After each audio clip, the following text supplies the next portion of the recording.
Yo, what is going on, guys?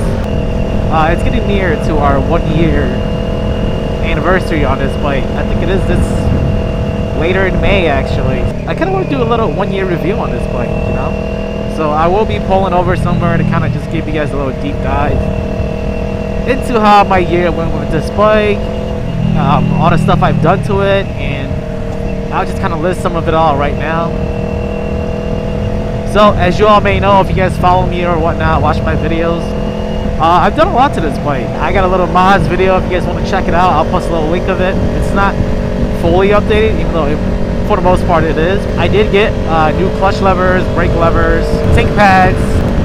But anyways, noticeable things that I did to my bike is I basically done a whole performance upgrade on this bike. I'm talking ECU flash, which basically involves taking off the fairings, taking off the gas tank, taking off the air box, even opening up the air box. Put TST velocity stacks in there. What else have I done to this thing, man? I've done a lot to this thing. Yep, I lube my own chain. I do most of my maintenance by myself. I think the only maintenance I didn't do was the 600-mile service. I clean my chain. I lube it up. I do everything myself. Wash my bike. I've really done it all. So all my mods I've done to my bike, I've done it all by myself as well. And we're talking about the exhaust swaps and everything. So I went from a slip-on to a full exhaust, and yes, I did install all those myself as well. What else we got? But anyways, I'm gonna go find a little parking spot for us. Just so, you know, we can get a little, what's over there? So I can get us into a little deep dive of, my little 1 year review on this bike. So, if you guys been following me, you guys know I've done it all with this bike, man. From mods to top speed runs to unnecessary performance upgrades. Alright, so, as y'all may know, this is my Ninja 500. As you guys can see, I have done a lot to it. Done plenty, to be honest. Maybe more than I should. I think it's a great time to do a little 1 year review on this bike. Telling you guys about all the problems I had. Not even problems, but, you know, stuff that I did to avoid problems. All that's good stuff. I'm not going to go over all the specs, all the details. If I do, I'll put up on a screen somewhere so you guys can see it. For the most part, I'm going to be kind of just all over the place, trying to remember the notes that I took. First and foremost, I've mentioned it before too, that, am I in the way? Yo, can I be here or no? Can I be here or no? Not really. Oh. And my bike can't even do donuts, man. I used to have a Ducati. I understand. Okay. Mine's your M750. I fucking missed that bike. Anyway, yeah, just don't do dumb shit. Honestly, it's been such a joy to just have something so light and so nimble to really ride on, because as a 1 year rider last year, let me just say, this was actually not my first bike. This was actually my second bike. My first bike was a Harley Street 750. That was actually the bike that I originally wanted to learn on. And I'm going to tell you guys something, man. I had a hard time learning. I mean, I was learning at what I thought was a great pace. And then, like, I got that bike, like, early May. And then, like, later on in the month, I'm like, you know, I kind of want a sport bike. And as a short guy, let me show you guys real quick. As a short dude,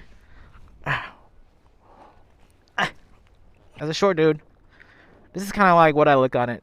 I got about a 27-inch inseam, if even. I'm pretty comfortable going on one leg on these things. That's because the bike is so light.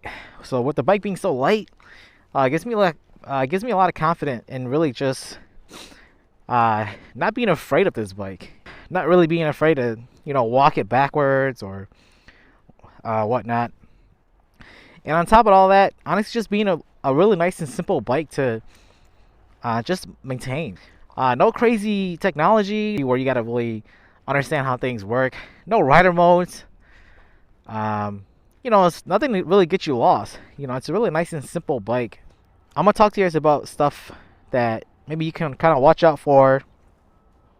Just all those little things. I actually found maybe a Kawasaki thing, or maybe it's just a Ninja 400, Ninja 500 ZX4RR problem. There's this nut right here, as you can see here, the double nut that, you know, moves your chain tensioner back and forth, so this outside one tends to sometimes fall out. So if you guys have done your own chain adjustment, I know you guys can tell that sometimes you can't really tighten it too well. So I actually did my own little research. I was a part of this Facebook group on the Ninja 400 and 500, and I got a lot of help from it. And that's kind of where I got it from, where a lot of the guys who did track on this bike were saying to recommend to get this little nut. So if I can find that nut, I'll post it up somewhere on the screens for you guys to see. But I basically swapped out both sides, and I just remember riding one day and I came back home and it was gone. And I have seen other people say the same thing. So definitely keep that in mind. Like I said, I'll put a little link for you guys to kind of see, and for you guys to kind of do it if you guys want, or just kind of watch out for it. So again, could be a Kawasaki thing. One thing that I would like to kind of talk about, since we're on this topic, is when I was doing all my chain stuff. My chain stuff is pretty dirty right now, but my chain is dirty for somebody who cleans. Whatever. Sometimes I would over lube my chain, and because I did my own oil change, I thought I ran into a problem where I was getting an oil leak. So hopefully you guys can see it. But I'm sure you guys can see it here. There's a lot of gunk. A lot of gunk there. Let me try to back up, get closer. Hopefully the view is better. And initially, I thought that was an oil leak. I was like, oh no. Here we go. Here goes my issue, right? Here goes me trying to do everything myself with this bike, and now we're running into an oil leak, right? So I thought it was an oil leak. So, I would ride, check on my oil, where it's at, blah, blah, blah. Turns out it was not an oil leak. Turns out it's just because I do not wipe off the excessive lube on my chain. So as I've done research on ZX4RRs, Ninja 400s, Ninja 500s, I've seen that as a common issue as well. So that's something to really think about. Keep in mind, of course, I'm not ruling out all possible chances of an oil leak, but just know that don't freak out. It could be because you do not wipe off your lube enough. And I do lube the shit out of this bike. So I don't lube the shit out of it, but I do try to lube it like every 400 to 800 miles. For sure, at least every 1,000 miles if I do. I'm currently sitting at 7,600 miles right now. So the Ninja 400 is known to have clutch issues. And of course, the Ninja 500 carries on the same clutch. I will say, when I first started riding this bike, I definitely was getting clutch slips. I was getting clutch slips around sometimes first or second gear, or if I was, being a squid on the highway, I would kind of get clutch slips from fourth gear to fifth gear at high RPMs, which is pretty scary if you ask me, because I think I have fourth gear going to fifth gear, it is 100 miles per hour. And so if you go to fifth gear and you're 100 to 203 and it slips to 4, you're red lining the shit out of this bike. So that's kind of stuff that kind of scared me a little bit. Now, it wasn't a big issue, even though it did happen a couple times. I will say now, I do not get that anymore. I don't know why. I never did the whole clutch upgrade. I never did the whole spring stuff. And I do see other content creators talk about putting a new spring or buying a spring, getting a new clutch. And of course, would I recommend that? Of course I would. But it's up to you on how you want to play it. As every bike, the first 600 miles is your braking period. So you're supposed to ride it under 4K RPMs for the first 100 or 200 miles. And after that, you keep it under 7K or something like that. I think. I could be wrong. Don't quote me on that. But I'll be honest with you guys. I did not stay true to that. Maybe a little bit, but honestly, maybe because my first couple hundred miles was kind of a learning period for me. But because I understand manual transmission, I'm not gonna lie, I did kind of push it a little bit on straightaways. So maybe that could have led to clutch slips. Maybe, I don't know. But I will say, when I got the bike to around 1,800 miles, I started feeling like the bike was, I don't know, it just felt better. It just really felt like maybe the gears started meshing in well together. I don't know, the bike just started feeling better. Shifting was smoother. Everything was just better. I don't know, maybe it could just be me. Maybe it's just because that was when I started actually learning how to become a decent rider. 1,800 miles, that's when the bike started feeling really crispy and smooth for me. I do not have stock rear tires, but I do have stock front tires. And let me tell you guys, I'd be lying to you guys if I say I don't feel the difference. I'm not gonna lie, these stock tires kind of suck. Now, obviously, the Ninja 500 was more geared towards beginner riders, or at least it's aimed towards beginner riders. So it doesn't necessarily need the best tires, but if you're somebody who's gotten used to the bike, or you kind of want to push the bike a little more, I highly recommend upgrading your tires, at least the rear one. Now, I probably don't push my bike enough to even understand if the front is making a difference or not, but I do feel the grip difference, if that makes sense. I've upgraded my tires to the Michelin Road 6.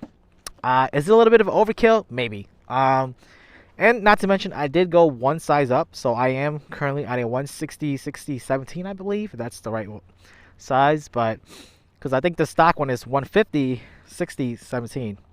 So I did go one size up on a rear tire, and I will say it feels definitely grippier. I definitely do like it a lot better. Now, obviously, I'm going to make a whole new different video on tire size, leaning, angles, blah, blah, blah, the effort it takes, whatever. But I will say I do like it at 160 better. Because maybe it could be just because I have better tires, so I like it better. So I could just be tripping. Now, obviously the bike, you know, with all brand new bikes, you can get warranties on it. One thing to keep in mind is that if you do get a full exhaust, like I did, it voids the warranty. So keep that in mind. With just a slip-on, does not void warranty, but with a full exhaust, it does. Also, like an oil filter, if you don't use like a Kawasaki oil filter, it does void a warranty. So keep that in mind. I do not use the Kawasaki oil filters anyways, because I have a full exhaust on. My warranty's been voided. But it's nearing 1 year anyways, so I mean that's good enough for me. And with that being said, though, I did hear about a recall on these bikes. Something about the clutch. I'll put it up on a screen for you guys to see, but I think it was like bikes sold between last year of June till like March of this year. So that's pretty recent. So keep that in mind. Check up on your bike. I did check up on mine. I don't think mine was on a list, so I should be good. Huh. No, I'm just kidding. This is the successor of the Ninja 400. Speed-wise, people do say there is a difference. I've never rode the Ninja 400 myself, but I only seen like dynographs and all that stuff. And I can see it's a clear difference, even stock-wise. So with that being said, it does share the same riding triangle, the geometry of the bike, the frame, but keep in mind it does not share the same fairings. So you cannot put like different fairing mods on here, or just different fairings for the Ninja 400. So for example, this lip right here. So this lip right here, don't mind the dirtiness, but this lip right here hooks onto the Ninja 500 front fairing. And I actually bought the Ninja 400 version of this, and it did not fit. So keep that in mind, that the Ninja 400 and Ninja 500 fairings, what the hell is this? Is not the same. But I will say, because the frame and everything's the same, the exhaust definitely fits. So whatever exhaust you could find for the Ninja 400, definitely for sure fits on the Ninja 500. Whatever exhaust you can find for the Ninja 400, if you want to fit it for the Ninja 500, it will. So, for example, my Toast exhaust in the back, it actually says N400. So that's usually what the case is for most Ninja 500 exhausts on companies' websites anyways. It's basically the same exhaust, but it's just listed under Ninja 500 because, you know, that's how people are. They care about that, making sure it's the right thing type stuff. So now, as I talked about the riding triangle earlier, now it is pretty upright. Obviously, it's not the most aggressive sitting style too, but I will say that over the winter time, I did gain some little weight, and when I did sit on this bike again, I definitely felt my back kind of hurting a little bit. So it's not totally upright. As I say, it's in the sport touring riding triangle, and in my opinion, that's kind of like the perfect riding triangle. So if you really wanted to like tuck on a bike, you could. If you kind of want to just sit more upright and chill, you could. If you're stuck in traffic, you know, your back is not dying, I'll kind of sit on it just to kind of show you guys too again. So, like I said, this is kind of like the riding triangle on it. And let's say if you were to tuck on this bike, you look something like this, you know. When I sit up here, I can definitely tell that it's like more chill. Like I can definitely feel like, okay, I don't have to lean so far over to grab my handlebars. Like when I sat on like for example, the ZX6R, I've tested the ZX6R, ZX4RR, R7. Man, those riding triangles are horrendous. And I mean, don't get me wrong, that's how it is for like super sports, right? You want to race fast, you got to be more upright. I mean, you got to be more lean forward. So I think the R7, I was like this. It was terrible. It's kind of like the perfect little riding triangle. So yeah, of course, just my opinion. I do kind of wish maybe the rear sets were a little bit higher to make it a little bit more aggressive. I think the higher it is, the more aggressive it is. But for me, if you're just a chill guy, chill girl, if you're just a chill rider, the pegs are in a kind of a great spot. So it's not a spot where like a cruiser where you'd have to lift your leg all the way up over here, or if it was like an aggressive super sport, it'd have to be like all the way up here or something. This is the kind of great little spot where you kind of just lift up your foot, bam, like without even really trying to look for it. So beautiful little riding triangle that the Ninja 500 has. Now, because this bike is such a nice, nimble, agile bike, to me, it's a really great stepping stone to understanding what you want to do and what kind of rider you want to be, right? There are people that just want to be straight line demons, right? Upgraded hulls, 1K bikes right away, all that stuff. Or sometimes you kind of understand that you don't really want that much. You just maybe want a little more. And a lot of times, there are a lot of more people that just wants to chill on a bike. Nice, easy bike to kind of rip around town, have fun with it. Man, I'm telling you guys, the Ninja 500 is perfect for that, guys. It's not a bike that would demand too much. You got to make U-turns. You don't got to be so damn careful. Or even sometimes you get into small little moments where maybe you slow speed maneuvers, you accidentally grab the front brake, and you might drop the bike or something. It's really light and nimble, so it's kind of easier to catch. This is just the best all-around bike, man. You want to take it on twisties, you can. You want to take it on long trips, you can. It doesn't overheat, none of that BS. Miles per gallon is great, by the way. I was still getting like 70, 60, 80, 60 to 70 miles per gallon, and that's amazing, I think I forgot how much you can fit in the tank, but I think it's like 2.5 liters. So, I think when I pump gas, it comes to around $13, and I do go premium on here. So that's a little debate that you will always see people talk about. Oh, 87 or 93, blah, blah, blah. Look, guys, don't even get into all that. Do your own research and just pick. If you do have an ECU flash, I highly recommend using 93 octane or 92, whatever you got. And if your bike is stock with just a slip-on or whatever, bro, you're not wrong for going 87 or 93. Like, don't get into the whole debate. I've seen it too many times because I've been in it sometimes, and I'm like, you know what? Nobody's really wrong here, and we're all just kind of wasting time debating here.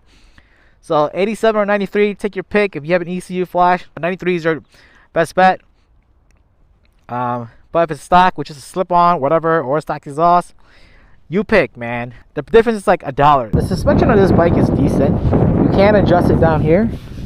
So I actually have mine to the lowest. If I go to the other side, it'll show like the dots, just so you guys are aware. But I have mine on the lowest because I'm a short guy. And for the longest, I was riding on stock, which is right in the middle, which is fine. But as a short guy, it helps me kind of reach the ground a little better. And I don't feel too big of a difference when it comes to like hitting bumps and whatnot. So to me, it's a good trade.